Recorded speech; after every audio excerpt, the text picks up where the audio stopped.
And I mean, we were kind of hoping for the home team to maybe come up with an upset against a highly ranked team in their conference. And it didn't quite happen in that matchup, but it did happen when LSU went on the road at Ole Miss.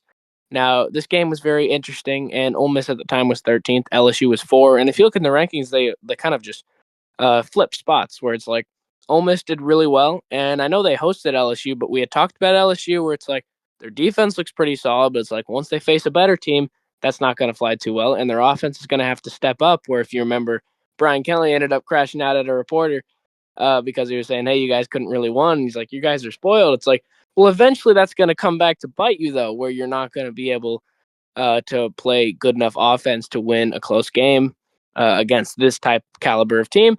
And we really did see that. Ole Miss ended up winning 24-19. And I mean, even that looks a little closer than it was, where it's like Ole Miss really played a great game, Jack.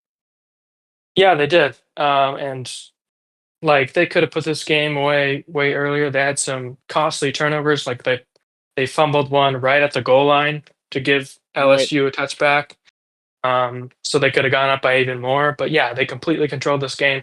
I mean, Chambliss, what a Mm-hmm. guy. I mean, coming in for the injured Simmons. I don't know if his ankle is healing anytime soon, but man, he Right. really stepped into that role. I mean, it was kind of shaky when he first started there, when when Simmons Mm-hmm. went out in the Arkansas game, because he Right. had some close games there. But man, I mean, that win against Tulane was insane. I mean, this one, very good win as Right. well. But yeah, he had a very good game. And the thing about Ole Miss is they're 3-0 versus SEC teams. They have a whole leg up on this conference.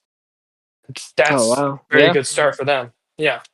So maybe they're the favorite to win the SEC. I'd probably still give that one to Georgia, even though they just lost. But I mean, how could you not?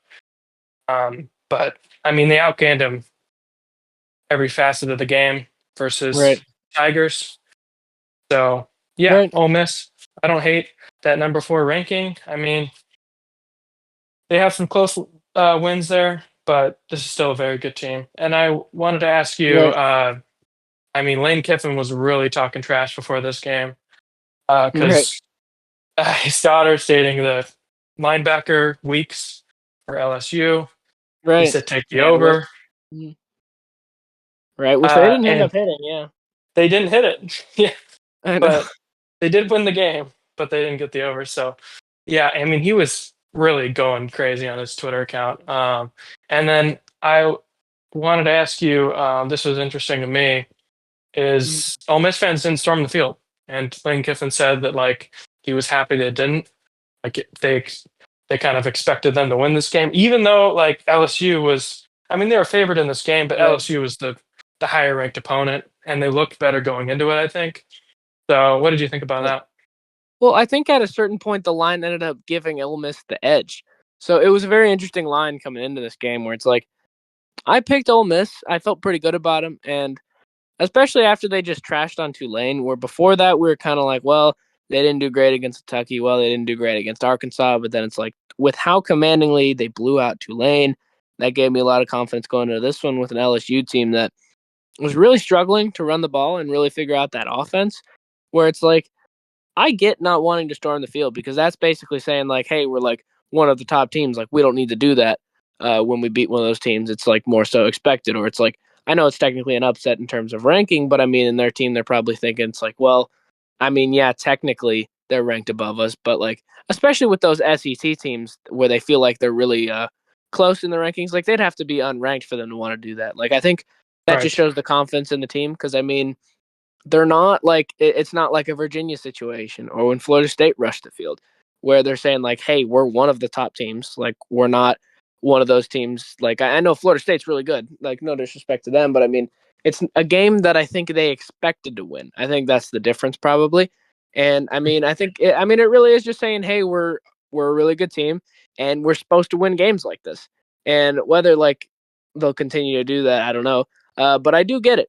It is cool when like and as a fan, like rushing the field is going to be one of your best memories. But right. um, I do understand not doing. I think that's I do understand that, Jack.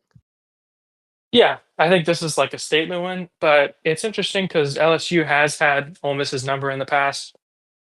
Right. 100%. So it was interesting. But going into this one, I picked LSU just because I wasn't really sure about Ole Miss's rush defense. Hmm. Obviously, Florida, their rush defense is great. They really held them in that Right. game, and they only lost by 10, even with Lagway's 5 picks.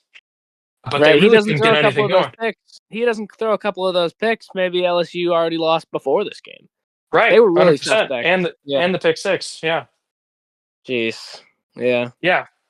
100%. I mean, Florida's defense really shined, and that was kind of a question going into it, is if Ole Miss's defense was going to limit them on the ground game, and they really did. Only 59 yards on the ground for LSU, so they really showed out for sure. So that was impressive to me, and Hmm. it really showed that they're definitely a contender.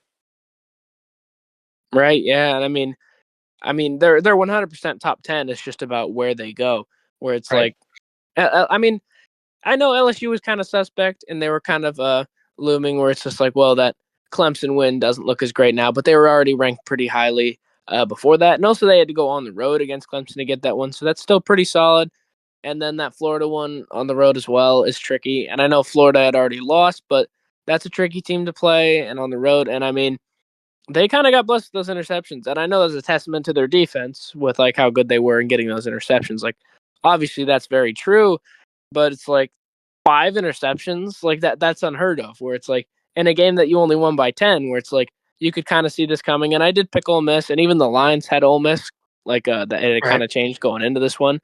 So even though it's like an upset, it wasn't unpredictable. Where it's like LSU had kind of gotten that high ranking when we thought Clemson was really good, and then they didn't really adjust after Clemson was kind of like exposed. Where it's like if you looked at this, you're like, well, they were only at number 4 because of that Clemson win, and you can see like they played Clemson close, and then you see where Clemson is, so you can kind of be like, well, this doesn't feel like a 4 versus 13. It felt a lot tighter and closer than that, so it was a lot easier to pick this one. And then at the end of the day, you give Ole Miss home field advantage. That kind of tells the story of why they ended up being favored and really why they won at the end of the day, Jack. Right, for sure. And in the first week, we kind of thought they were like a complete team. I mean, their defense certainly is still there. We definitely saw Right. that, but they still have a lot of questions on offense. I still think Nussmeier is a great quarterback, but they still have some things to work out for sure, uh, just to get things going on the offensive side of the field. So it'll be interesting to see. I mean, that's still a great program. Brian Kelly's obviously still a good coach, and I Right. expect them to do great. But Ole Miss showed that they are one of those teams. Hmm. Right. Yeah, I think you're right. Yeah, And I mean, LSU, it's just kind of, it really does suck because it felt like they wasted Jaden Daniels for those years yeah, that they had him after he transferred over from Arizona State, where it's like, it really felt like they wasted him because of how poor that defense was playing and how they ended up losing games that Jaden Daniels played more than well enough to win. And then it's like now he leaves, and then now in Garrett Nussmeier, like it's this, he's already been in the system.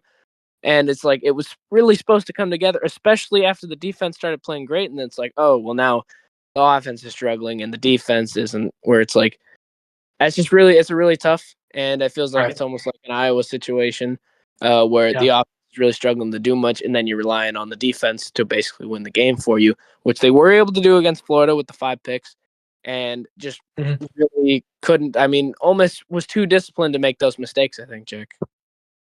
Yeah, for sure. And another thing about Jaden Daniels, I mean, a lot of people were saying when that Heisman campaign was going on, oh, he's just stat padding. Oh, he's just stat padding. He's like single handedly keeping LSU in these games because the Right. defense can just not hold anyone to anything.